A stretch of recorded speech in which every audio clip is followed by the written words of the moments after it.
diz assim: e o Verbo se fez carne e habitou entre nós, cheio de graça e de verdade, e vimos a sua glória como glória, glória como do unigênito do Pai. Mais uma vez, a parte A. E o Verbo se fez carne e habitou entre nós. Vamos fechar os olhos e orar mais uma vez. Querido Deus, querido Senhor, estamos chegando nos últimos dias do ano, Senhor. Mais um ano que finda, mas nós continuamos carecendo da sua graça e da sua misericórdia, Senhor. Todas as vezes que eu subo nesse lugar, eu crio uma expectativa da manifestação da sua presença e do seu Espírito, pois sem isso nós não temos o culto, Senhor. Pois sem isso, Senhor, não há qualquer chance de mudarmos. E eu rogo essa noite que dos altos céus envie teu santo alimento, envie tua santa palavra, viva e eficaz, mais cortante que espada de 2 fios. Que o temor do Senhor se assenhore desse local, tomando mentes e corações. Que ninguém resista à exposição da palavra. Que nenhum coração permaneça duro diante do Espírito Santo, Senhor. Sobretudo, exalta Cristo nesse púlpito. Coloca Ele no lugar devido, num trono de glória, coroado com muitas coroas, exaltado nas alturas. Que diminuamos, que Tu cresças, que Tu seja exaltado. Amém e amém.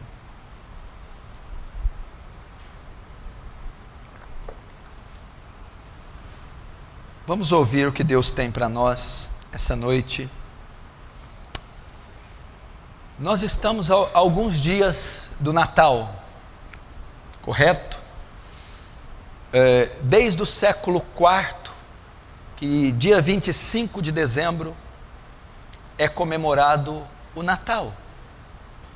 E esse ano, em 2014, ele vai cair numa quinta-feira, quarta para quinta-feira.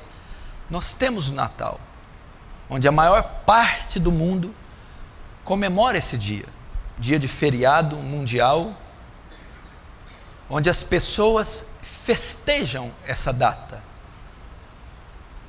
E é uma data de reencontros familiares, uma data de uma explosão comercial como não ocorre em nenhuma outra parte do ano. Uma data onde presentes são dados, presentes são recebidos, ceias são feitas, viagens são feitas, encontros são marcados, há muita comida, comida em abundância, ocorre muitas festas, muita bebida, muita confraternização. É uma data especial para todo mundo. Fala-se até do espírito do Natal. É muito comum isso nos filmes e nos desenhos de longa-metragem. O espírito natalino, que traz aí um viés fraternal, onde o coração das pessoas está mais quebrantado, mais generoso, mais sensível à necessidade alheia, à necessidade do seu semelhante. As pessoas nessa data se tornam mais generosas, mais bondosas. Mas nós precisamos recuperar o verdadeiro sentido do Natal. O Natal hoje é muito mais uma festa comercial. Economistas ou estudiosos na área econômica dizem que só na data do Natal as lojas faturam o equivalente à metade do ano, a 6 meses. Mas o Natal se tornou uma data comercial. Se tornou uma data onde a comemoração é centrada nas riquezas, nos lucros. A comemoração tornou-se centrada no homem. O Natal passou a ser uma data antropocêntrica, onde o homem torna-se o centro dessa data. Tornou-se um período materialista, capitalista, humano. Tornou-se um período de festas, presentes e comércio. Mas esse não é o verdadeiro sentido do Natal. Não foi com esse viés que o Natal foi criado, ou que ele representa. Qual é o verdadeiro sentido do Natal? A palavra Natal vem de natalício, que quer dizer nascimento, a data do nascimento de alguém. Então é isso que significa a palavra Natal. O sentido geral dela, o sentido real, não tem a ver com comércio, nem Papai Noel, nem renas e trenós, árvores e estrelas e bolinhas coloridas, e neve e bonecos de neve. Não. O significado do Natal é a comemoração do nascimento de alguém. Natal significa aniversário. Alguém faz aniversário nesse período. Alguém nasceu nessa data. E essa festa gira em torno do nascimento dessa pessoa. Gira em torno do aniversário dessa pessoa. E o Natal comemora-se o nascimento de Jesus Cristo. O nascimento do Filho de Deus. A existência terrena do nascimento do Filho de Deus. Este é o verdadeiro sentido do Natal. Deveríamos comemorar apenas isto. Esta data é a data mais importante para a igreja. A data mais importante para a cristandade. A data mais importante para os cristãos. O nascimento de Jesus. E o que significa Jesus ter nascido? Por que comemoramos o nascimento de Jesus? Isso é o que está lá em Lucas, capítulo 2. Um anjo vem à Virgem Maria e diz: você dará luz ao menino e colocará o nome dele de Emanuel. Como pode ser isso, eu sendo virgem? A sombra do Altíssimo te cobrirá, você será cheia do Espírito Santo. Então, ela vai se apresentar com José para o censo que Herodes manda fazer. E depois, ali em Belém, na cidade de Davi, sem achar hospedagem alguma, por causa da amotinação, do tropel que estava ali, não havia lugar para se hospedar, então eles foram passar a noite numa estrebaria, num estábulo cheio de palha, feno, cabras, ovelhas, cavalos. E ali, Maria dá luz a uma criança e coloca ela numa manjedoura. Ali nasce o menino Jesus, ali nasce o Salvador. E os anjos vão avisar os pastores de Belém, diz: na cidade de Davi, hoje nasceu o Salvador de vocês. Aparece então a cúpula angelical ao redor daquele lugar, dizendo: paz na terra aos homens de boa vontade, glória a Deus nas alturas. Eis que trago novas de grande salvação. Aí vem a palavra euangelion, evangelho, a boa notícia. Qual é a boa notícia? Que o Salvador nasceu. O Filho de Deus nasceu. Nós lemos aqui no verso 14. E o Verbo se fez carne e habitou entre nós. O que João está querendo dizer com isso? O Verbo se fez carne. O que é isso que eu estou apresentando com a exposição deste versículo 14? E o Verbo se fez carne e habitou entre nós. Vamos ver o verso primeiro. No princípio era o Verbo. Ele está falando aqui de Jesus. A palavra verbo quer dizer logos, palavra, sabedoria, ação de Deus. Jesus é o conhecimento de Deus. Jesus é o verbo de Deus. Jesus é a palavra de Deus. Quando diz no princípio era o verbo, no princípio era Jesus. No princípio era a sabedoria de Deus, o logos de Deus, a ação de Deus, o executor de Deus. Porque quando Deus disse haja luz, com a palavra, com o verbo, com Jesus, Ele cria o universo. Jesus é o criador do universo, o logos de Deus. Quem era Jesus? O verbo. E diz no princípio era o verbo. O que quer dizer essa palavra no princípio? Ele não está dizendo no princípio da criação, né? Como está em Gênesis 1, no princípio criou Deus os céus e a terra. João está usando essa palavra para dizer na eternidade. Ele está dizendo que o verbo já existia na eternidade. Antes de Jesus nascer numa manjedoura, antes dele se fazer carne, ele já existia por toda a eternidade. No princípio, na eternidade era o verbo. Jesus já estava antes da criação. Antes de nascer ser carne, ele já existia. Jesus é eterno, subsiste por toda a eternidade.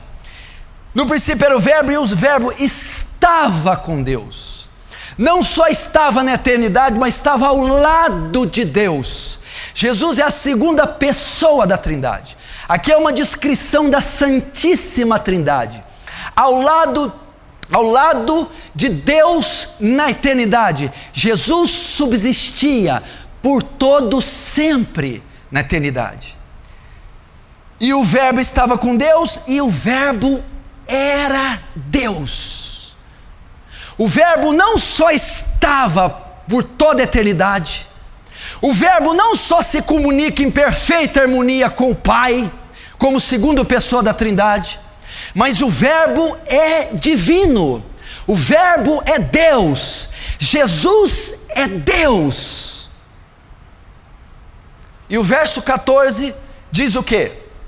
E o verbo se fez carne, e o verbo se fez homem, e o verbo tomou natureza humana, e Jesus Cristo se fez carne.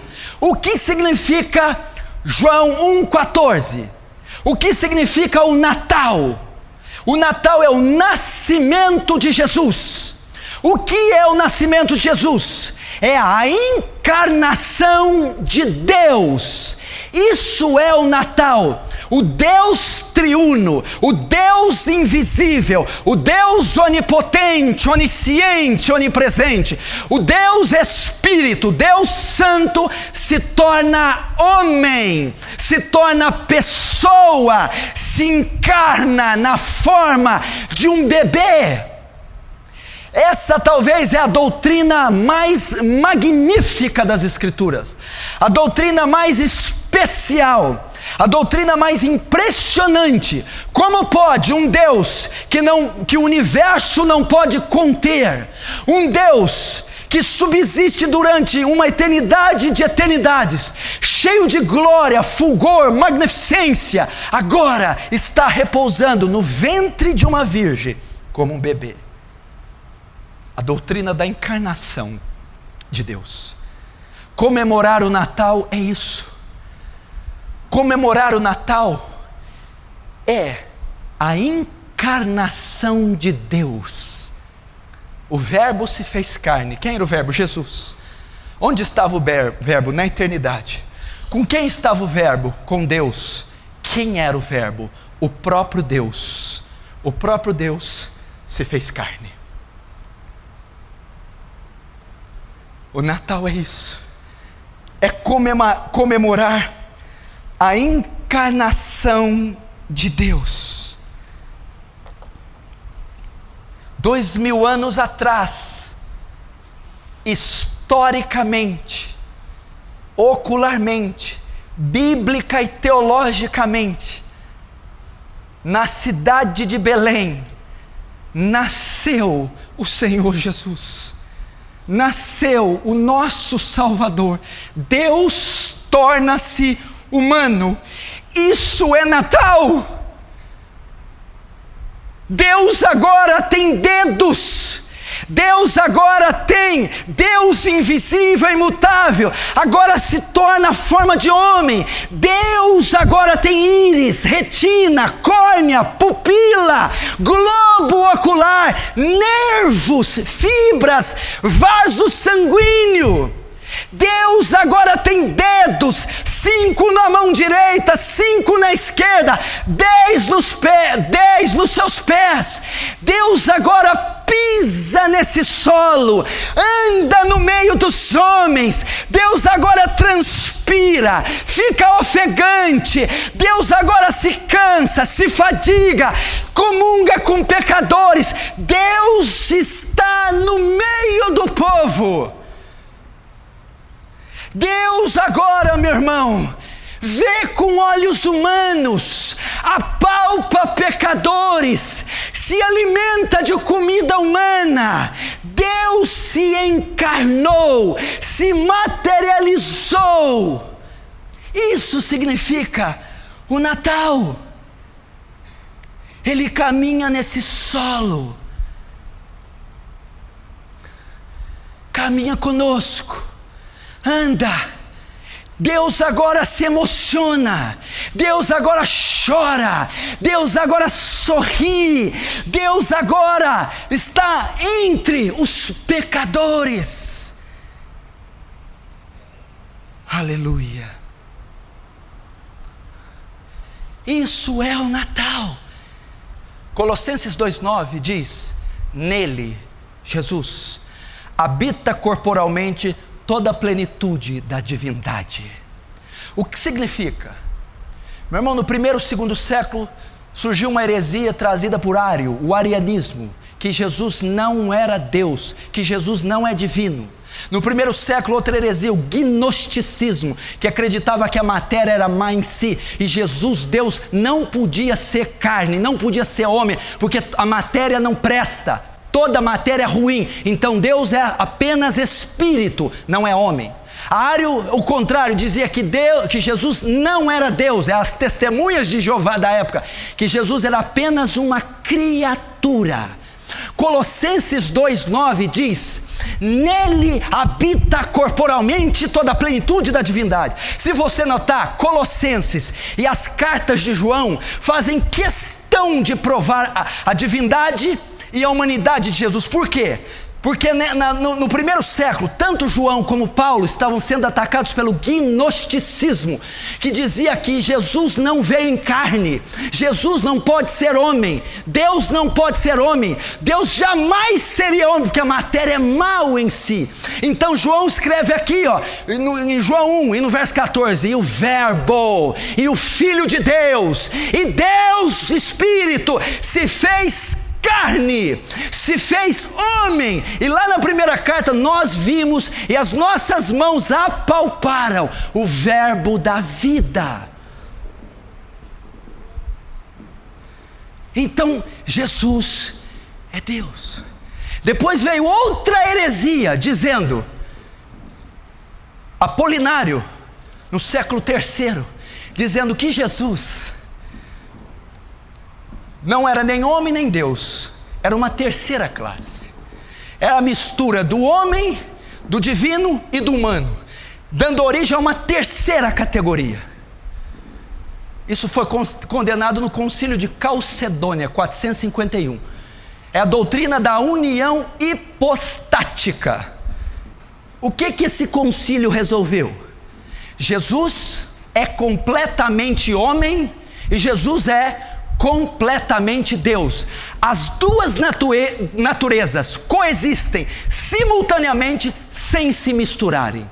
União hipostática, da palavra hipostasis, quer dizer pessoa. Ou seja, duas naturezas em uma só pessoa. Isso é o Natal. A união hipostática. Deus divino com a forma humana, em uma só natureza. Jesus sentia calor, frio e fome. Homem. Jesus nunca pecou e era onisciente. Deus. Isso é o Natal. Ele se materializou na história. Ele entrou no tempo. Olha o que mais que diz da encarnação. Veja só. João 1, verso 8, 9. 8 e 9. Ele não era a luz, João Batista, mas veio para que testificasse da luz, a saber, a verdadeira luz, que vinda ao mundo, ilumina todo o homem. Verso 10. O verbo estava no mundo, e o mundo foi feito por intermédio dele. Olha essa declaração bombástica. Ele criou o mundo, Ele criou o cosmos, Ele criou o universo, as galáxias, as estrelas, as células, os animais e os seres vivos. Mas Ele mesmo entrou no mundo, um Deus atemporal, eterno e infinito. Agora entra no espaço e entra no tempo. Isso é o Natal. Ele agora, o Criador do universo, faz parte da criação. Ele faz parte do Cronos, Ele faz parte do mundo, Ele faz parte da matéria. O invisível se torna visível, o imortal se torna mortal, o sobrenatural se torna natural. Isso é o Natal. A encarnação de Deus. Mas, notem ainda, por que o verbo se fez carne? Por que Deus se tornou homem? Por que Deus nasceu na forma de um bebê, no útero, no ventre de uma mulher? Por que Deus entrou na terra em forma humana? Por que Ele se encarnou? Primeiro, vamos aprender. Para Ele sentir nossas dores e tentações. Sabe por que Ele encarnou? Por causa disso aqui, ó. Porque nós não temos um sumo sacerdote que não possa compadecer-se das nossas fraquezas, porém um que tudo como nós foi tentado, mas sem pecado. Jesus se encarnou para se assemelhar aos homens, para que Ele sentisse o que você sente. Deus se fez homem para saber o que o povo dele sente. Deus se fez homem para saber quais os efeitos da queda, o que ele causa de ruim na vida do homem. Deus se fez carne para sofrer como você, para sentir seu sofrimento. Deus se fez homem para sentir as mesmas dores que você. Esse foi um dos propósitos da encarnação. Deus se fez homem para ser tentado como você. A Bíblia diz que em tudo Ele foi tentado. Ele foi tentado na cobiça, Ele foi tentado na ira, Ele foi tentado na incredulidade, Ele foi tentado na rebeldia, Ele foi tentado no esfriamento. Em tudo a sua semelhança. Então o propósito da encarnação de Deus é se fazer como um de nós, é sentir o que nós sentimos, é sofrer o que nós sofremos. Ele teve dores, Jesus se cansou, Ele dormiu no barco, Jesus teve fome quando estava viajando com os discípulos, Jesus ficou triste, chorou na morte de Lázaro, ficou agoniado no Getsêmani, Jesus sentiu solidão, abandono. Por isso Ele se encarnou, porque você sente tristeza, porque você chora, porque você sente dores, porque você é tentado até o limite da sua carne. E por que Jesus sofreu e foi tentado como você? Para que Ele possa saber o significado da dor, para que ele possa ver qual é o limite que você pode ser tentado, para que fazendo assim, ele possa te auxiliar nas suas fraquezas, para que ele possa ajudar você a vencer a tentação, uma vez que você é tentado, para que ele possa te consolar na sua tristeza, uma vez que ele já esteve triste, para que ele possa aliviar sua dor, uma vez que ele teve dores. Homem de dores, Isaías fala, experimentado nos trabalhos, sabe o que é padecer. Não tinha beleza nem formosura para que nós o desejássemos. Foi isso, em tudo foi tentada a sua semelhança, para ele dizer junto ao Pai: eu sei o que eles sentem, eu sei o que eles sofrem. O propósito da encarnação de Jesus foi tomar suas dores. O propósito da encarnação de Jesus foi ser tentado como você. O propósito da encarnação de Jesus foi viver o que você vive no dia a dia, é tomar seu fardo, o seu jugo, é passar por situações das mais detalhadas e cotidianas que você passa, para que ele possa, como o escritor diz, nós não temos um sumo sacerdote que não possa se compadecer de nós. O nosso sumo sacerdote pode se compadecer, ele sabe o que é padecer, ele sabe o que é ser tentado, então ele conhece nossas dores, conhece nossos limites, conhece nossas peculiaridades, sabe o íntimo do seu ser, conhece o oculto da sua alma, o íntimo dos seus pensamentos, as dores mais agudas, os traumas, os complexos, os conflitos dos mais absurdos. Jesus sabe. Ele foi carne como você, ele transpirou como você, ele sangra como você, ele sentiu medo como você, pânico como você, ele foi tentado como você. Você acha que isso é prova de amor? Para ajudar nas nossas fraquezas. Isso é Natal. Isso é Natal, o nascimento de Cristo, a encarnação de Deus, a materialização de Deus. Para quê? Para comer com você, para andar no meio, no seu meio, para conviver com as pessoas que você convive, para acompanhar o seu cotidiano, o seu itinerário. Em tudo foi tentado. Não há uma área, não há uma fase da vida de Jesus, não há circunstância, um detalhe, na semelhança de homens, que ele não tenha passado. Mas por que ele passou isso? Para socorrer você na hora da prova. Quando você estiver sendo tentado no limite da sua carne, olhem para Jesus, porque ele vai dizer: eu também fui, eu sei como te livrar. Quando o vale pesar e você dizia: eu vou desistir, ele vai dizer lá no Getsemane: eu também orei, passa de mim esse cálice, mas eu prevaleci e não recuei.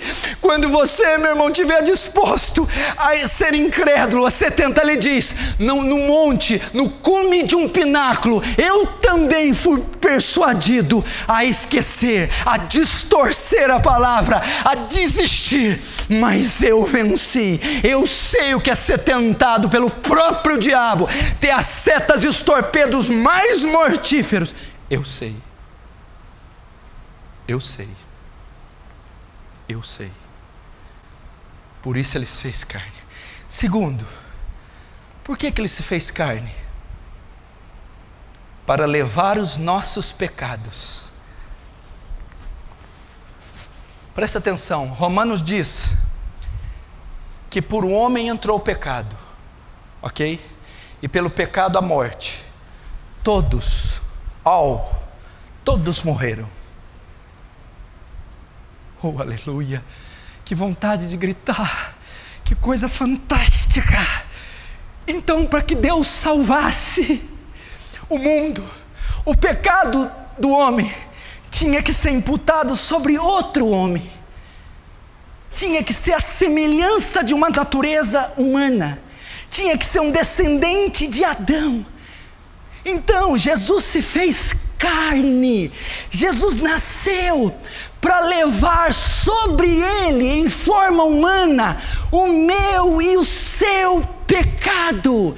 Se ele fosse só Deus, se ele continuasse na eternidade, nós jamais seríamos salvos. O nosso pecado permaneceria em nós.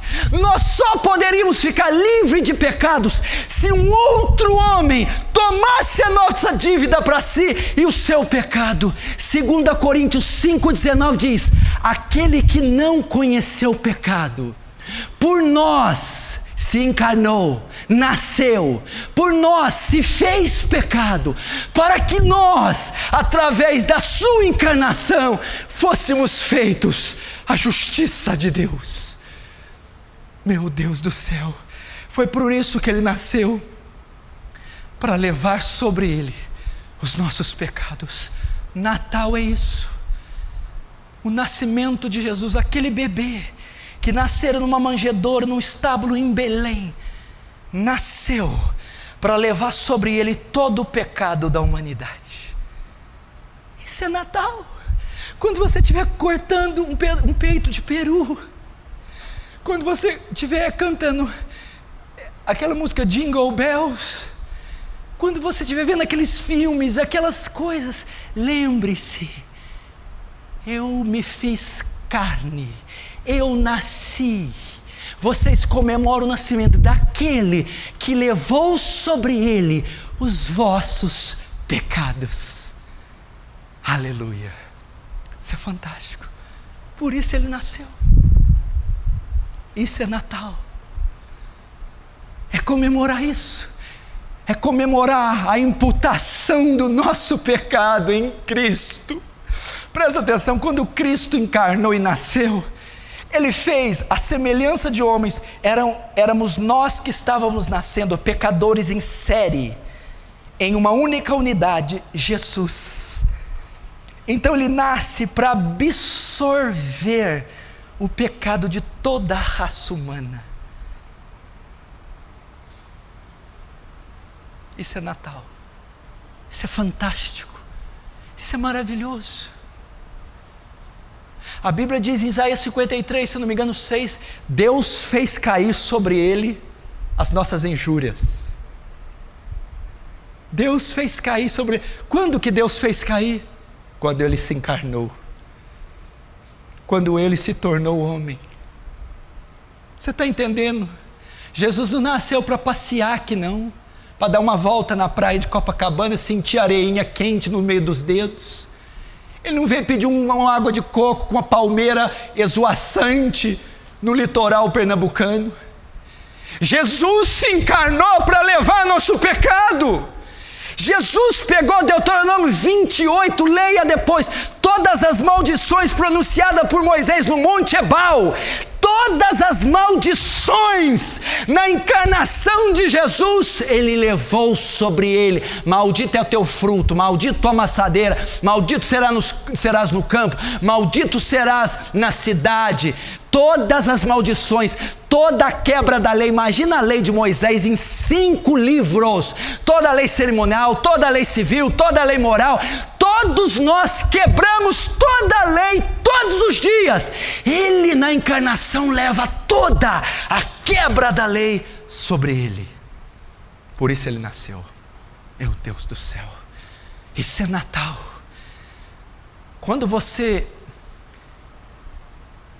Quando estiver no Natal, você deve lembrar: foi na cruz, onde um dia eu vi meus pecados castigados em Jesus. Aleluia. Terceiro, por que Jesus se encarnou? Não só para levar o nosso pecado, mas também para assumir a nossa culpa. Não tem jeito de você pecar e o anjo ser condenado, ok? O pecado habita na carne. É a carne que tem que ser punida. É a natureza humana. Ele se fez carne para assumir nossa culpa. Isaías 53, 5 diz assim: olha, o castigo que nos traz a paz estava sobre ele. Hebreus capítulo 2, verso 4 diz assim: toda transgressão recebeu justo castigo. Ok? Toda transgressão recebeu justo castigo. Culpa, castigo. O que Isaías 53, 5 diz? Que o castigo que a transgressão justamente recebe, o castigo que nos traz a paz, agora temos paz porque a culpa do pecado não está sobre nós. Aonde a culpa está? O castigo que nos traz a paz estava sobre ele, na sua encarnação. A culpa vai para ele. Olha o que diz Gálatas 3,13: Cristo nos resgatou da maldição da lei, fazendo-se ele maldição em nosso lugar, pois está escrito: maldito todo aquele que for pendurado no madeiro. Um espírito não pode ser pregado, um espírito não pode ser condenado. Deus teve que se fazer carne para assumir nossa maldição na cruz. Isso é Natal.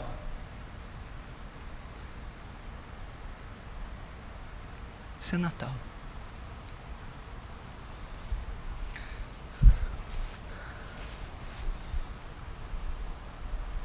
Isso é Natal. Irmão, Gálatas, Colossenses 2, diz assim: que Jesus levou sobre ele, tomou para ele a escrita de dívida, a cédula, a promissória, que era contrária a nós, a lista de acusações e a sentença quilométrica, bilionária. Ele tomou a sentença do juiz. Essa sentença, estava lá um edital na cabeceira da nossa cama, e estava escrito de um lado assim: toda a nossa transgressão, e do outro: culpado. Ele arrancou da nossa cabeceira, ele arrancou do nosso coração esse escrito de dívida. Ele cravou aqui na cruz do Calvário. Ele assumiu a dívida na cruz, e ele morreu e a sepultou. Quando? No Natal, na sua encarnação, quando se tornou homem. Aleluia. Quando estão entendendo, diz amém. Amém.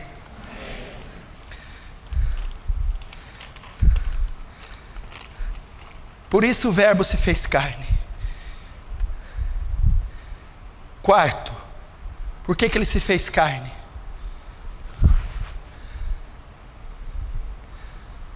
Para nossa salvação.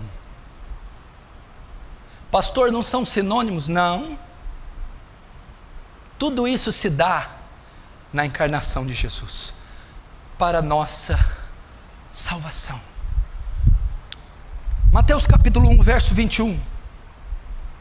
Mateus capítulo 4 vai dizer que na terra de Zebulon e Neftali, na região da sombra da morte, estavam todos em trevas e escuridão, mas no meio da escuridão a luz raiou. Imagina, eles estavam vivendo mais ou menos 3.000 anos de trevas sobre a servidão da lei de Moisés. Se contar de Gênesis até então, 3.000 anos, para quase 4. Todos em densas trevas sob o jugo pesado da lei, porque Paulo vai dizer em Romanos que a lei não salva. A lei serve de aio e conduz até Cristo. A lei apenas revela o pecado, mas a lei, a única força que a lei tem é de condenar. Então 3.000 anos depois de Moisés, no quarto de uma virgem, o anjo Gabriel chega lá e diz assim para ela: o anjo chega lá e diz: a virgem conceberá e dará luz a um menino, e pôr-lhe-á o nome de Jesus, porque ele salvará o seu povo dos seus pecados. O anjo Gabriel está dizendo assim: a virgem ficará grávida, e através da gestação Deus nascerá, Deus se fará carne, Deus pisará na terra, Deus tomará forma humana. Para que ele tomará forma humana? Para que ele se encarnará? Para que ele se fará homem? Porque ele, quando se encarnar, salvará o seu povo dos seus pecados. Para isso Jesus nasceu, para nos salvar dos nossos pecados. Posso ouvir um aleluia mais forte? Para isso ele nasceu. Isso em Mateus, em Lucas 1:21 a mesma coisa. A virgem conceberá, dará à luz um menino, e por-lhe-á e chamará de Emanuel, que traduzido é Deus conosco. Ele salvará o seu povo dos seus pecados. Para isso ele se fez carne, para isso ele se fez, porque naquela cruz ele morre com o nosso pecado. Mas em João, em Lucas 24, 5 e 6, as mulheres vão na tumba quando ele está morto, e elas vão ver que a pedra do sepulcro rolou, só está os lençóis. Então tem um jardineiro, um hortelão do lado, e diz para as duas mulheres: por que procurais entre os vivos, entre os mortos, aquele que vive? Ele não está mais aí, mas ressuscitou dos mortos. Ele não está mais aí, ele nasceu, se tornou homem, levou nossa culpa, nosso pecado, sentiu nossas dores, sofreu como nós, foi tentado, e na cruz morre à semelhança de um homem maldito, mas no terceiro dia ele ressuscita dos mortos para garantir a nossa salvação. Isso é Natal. Quando os anjos vão aos pastores de Belém, que faziam turnos para guardar o rebanho, ele vai na vigília da noite, madrugada: na cidade de Davi nasceu o Salvador de vocês. Aleluia! Na cidade de Davi, 2000 anos atrás, numa manjedoura, que é uma peça onde o gado comia, era uma espécie de balde, onde colocava-se a ração e o feno do gado.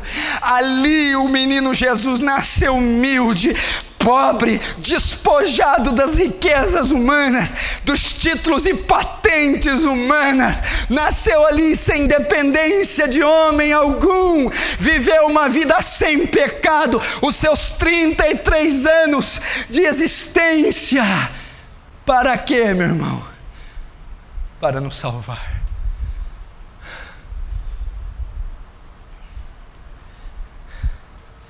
Eu quero terminar com isso. Quando ele nasceu, os reis magos vieram até ele e ofereceram ouro, incenso e mirra. Primeiro, presta atenção, estou terminando. Quando Jesus nasceu, não tinha lugar para ele, estava tudo lotado as hospedagens, não tinha nem um hotel, nem uma pensão, nada para ele. Ele teve que se alojar no estábulo. Deixa eu perguntar para você: tem lugar para Jesus no seu coração? Ou ele está lotado? Tem espaço para ele? Tem como Jesus nascer no teu coração? Fazer morada? Ou está cheio de compromissos, afazeres, coisas materiais, paixões, romances, atrativos? Será que você não está como os alojamentos de Belém? Cheios. Não tinha espaço para receber. Imagina, Deus estava nascendo, o Salvador, o Criador do universo, e não tinha lugar para ele. Ninguém queria hospedar esse menino. Será que hoje aqui tem lugar para ele no coração? Tem lugar para ele nos seus negócios? Na sua casa, nas suas relações, Segundo, quando ele nasceu, Herodes se enfureceu. Herodes queria matá-lo. Herodes rejeitou. Será que não tem alguns aqui que estão rejeitando Jesus? Que não querem Jesus? Será que não tem alguns aqui incrédulos? Que repudiam a doutrina de Jesus? Que repudiam o Evangelho de Jesus? Que se iram com a doutrina de Jesus? Que rechaçam, rejeitam o Evangelho de Jesus? Terceiro, os escribas. Eles eram mestres da lei. E pelo estudo deles, eles sabiam que quem nascera ali era Jesus, que estava dentro da data. Eles estudavam as profecias, eles sabiam o que estava escrito em Isaías, Jeremias, Miqueias.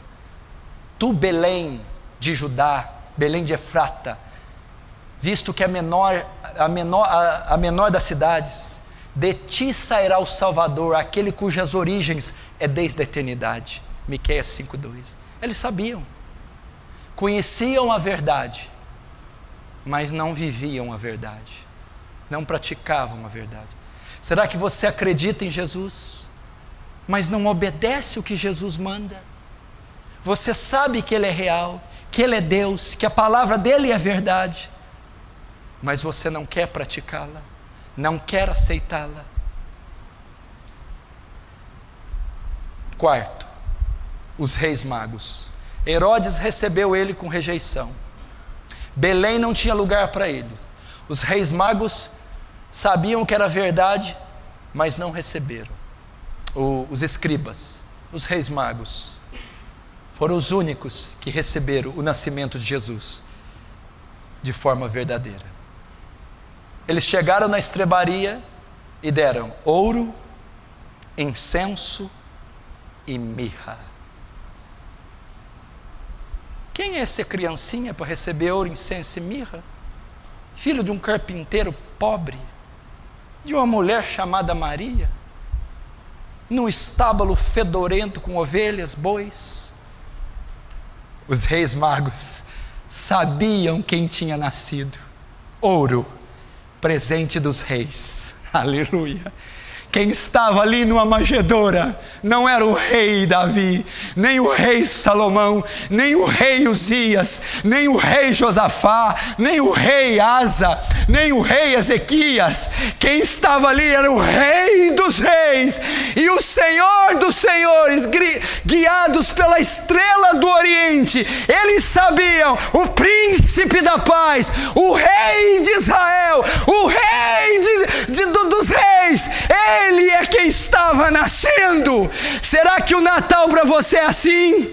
O Natal é a comemoração do rei. O que significa? Você está sujeito à sua lei. Você é um súdito fiel e obediente desse rei. Segundo, ele recebeu mirra. Mirra era um elemento de onde se extrai os perfumes e os óleos. Óleo que ungia profetas. Ele recebeu um presente dos profetas. Jesus era o verdadeiro profeta. Presta atenção, ele era o portador e ele era a própria mensagem. Ele era o próprio verbo, a própria palavra, e ele era o profeta. Hebreus capítulo 1, Deus muitas vezes tendo falado pelos seus servos os profetas, hoje nesses últimos tempos nos falou através do seu Filho. Jesus é a palavra final, Jesus é a revelação final, Jesus é o verbo de Deus. Jesus não é só o profeta, não é só o portador da mensagem, Jesus é a própria mensagem. E ali os reis estavam dizendo, esse homem, quando Estevão no seu discurso vai dizer, levantarei dentre vós um profeta, a esse ouvi. 2000 anos depois, 2000 anos atrás, em Jerusalém, nasce esse profeta, nasce o porta-voz de Deus, nasce o mediador de Deus, nasce Jesus. Natal é o nascimento da palavra, da comunicação de Deus, da manifestação de Deus ao homem. Só um mediador entre Deus e os homens, Jesus Cristo, o homem. Terceiro, os reis magos deram a ele incenso. Aleluia. Presente de sacerdote. Qual que era a função do sacerdote? Presta atenção. Mediar o povo. Era o mediador entre Deus e o povo. Qual que era a função do sacerdote? Oferecer um sacrifício pelo pecado do povo. Hebreus diz que ele é o nosso grande sumo sacerdote. Ele não é só o sacerdote que leva o sacrifício. Ele é o próprio sacrifício. Ele que intercede junto a nós. Só há um mediador entre Deus e os homens.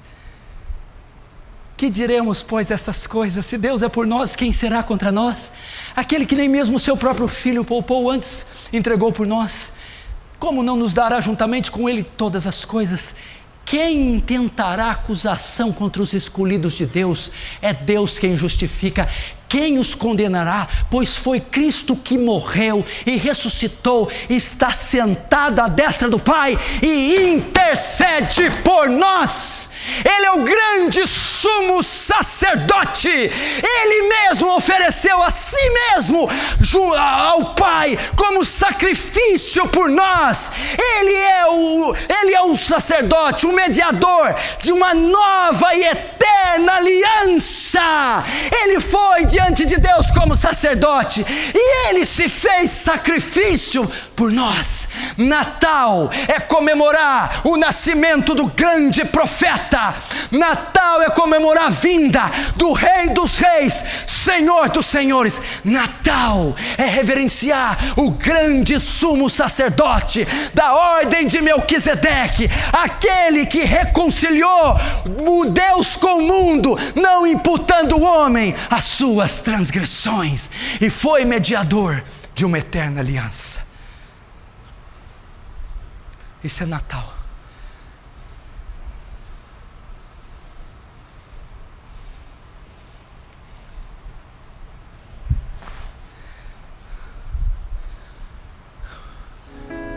Como você vai recebê-lo? Como Herodes? Eu repudio a sua doutrina. Não. Tu és o meu rei. Tua lei é minha lei. Tua palavra são minhas ordens. Aleluia. Vai recebê-lo como sacerdote. Eu vou a Deus em teu nome, Jesus. Vai recebê-lo como profeta. A tua palavra é meu escudo, o meu baluarte. Vai dizer para todos: essa data comemora-se o nascimento do Salvador do homem, da encarnação de Deus, para sofrer minhas dores, sentir minhas tentações, levar minha culpa e meu pecado, e morrer e ressuscitar ao terceiro dia, me dando vida eterna. Esse é o Natal. Curve a sua cabeça, feche os olhos.